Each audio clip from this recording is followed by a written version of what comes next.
Welcome to Starry-Owl Astrology.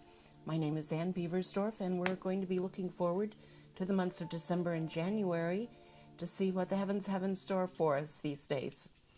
First, I'm going to look back a little bit to the month of November, which was characterized by a lot of activity with Neptune, Jupiter, and Uranus.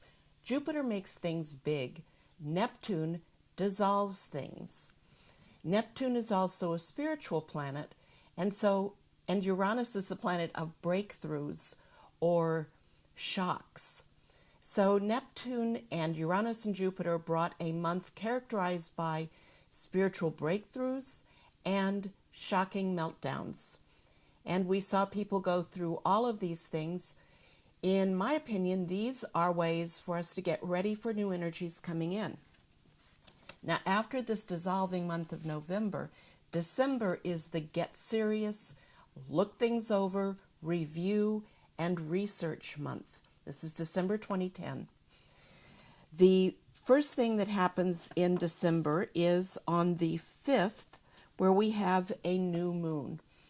And the new moon in this case is connected to, I'm trying to read this, it's connected to Saturn. It's making a square to Saturn.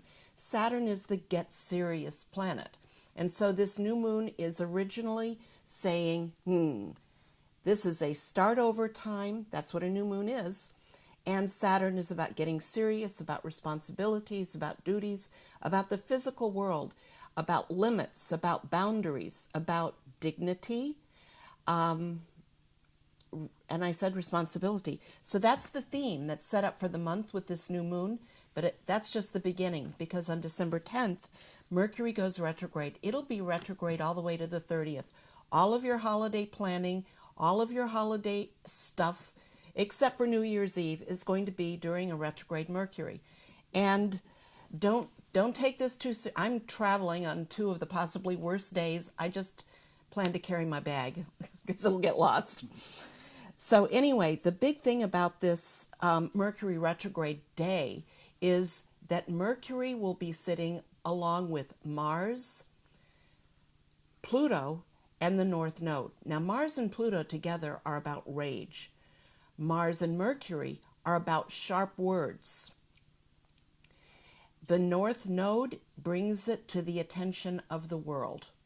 So I'm looking at December 10th to have something big come up. It could be as simple as another one of the forever political shouting matches that we see. It could be something that little. It could be something big also because of the Mars-Pluto. And this particular date has some things in common with the 9/11 date. It has a connection of Saturn and Pluto with the node. It has a connection of Mars. It's a different connection, but it's there. So I would really caution you to hold your tongue and keep your temper on this date. Anything that seems out of your control so don't fight it, or it'll ramp up the energy even more.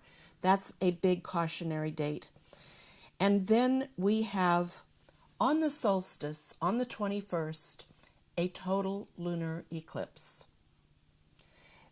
Now, a lunar eclipse means that the sun and the moon are opposite each other. It always takes place at a full moon.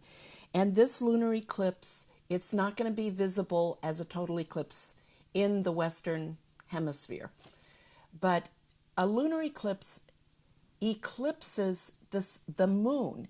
The moon represents the subconscious, our emotions. So this can go, the interpretation is two ways.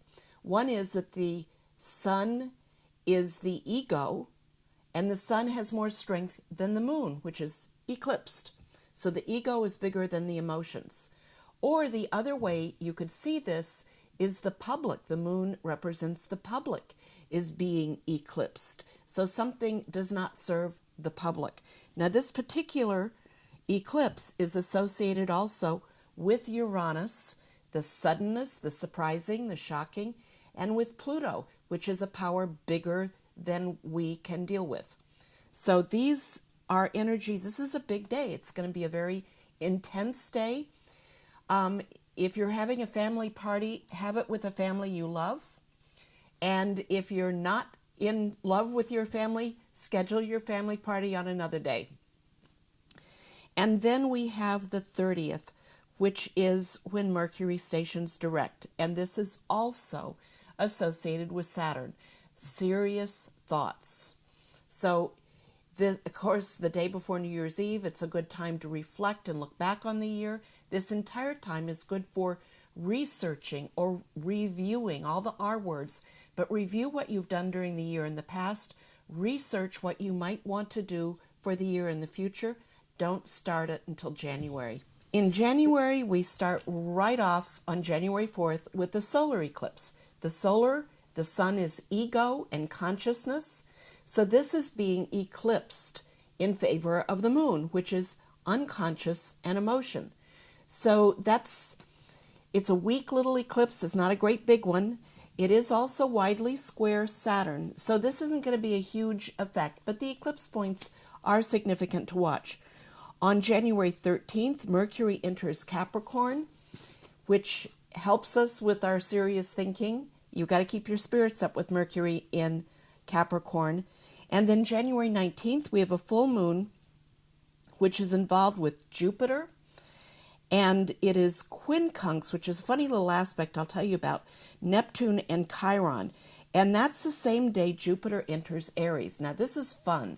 This is going to bring unexpected, we've still got that breakthrough meltdown thing, but there's healing energy involved in this. So this full moon can bring to the forefront something that will give a new phase of optimism for us with the Jupiter in Aries.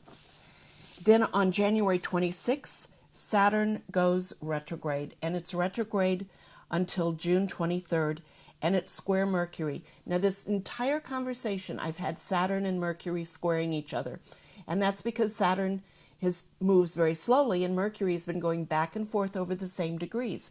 Saturn and Mercury is about serious thinking.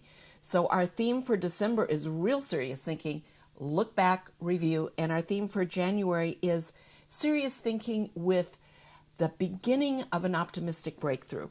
So that's where we are for the next couple of months. Thank you so much.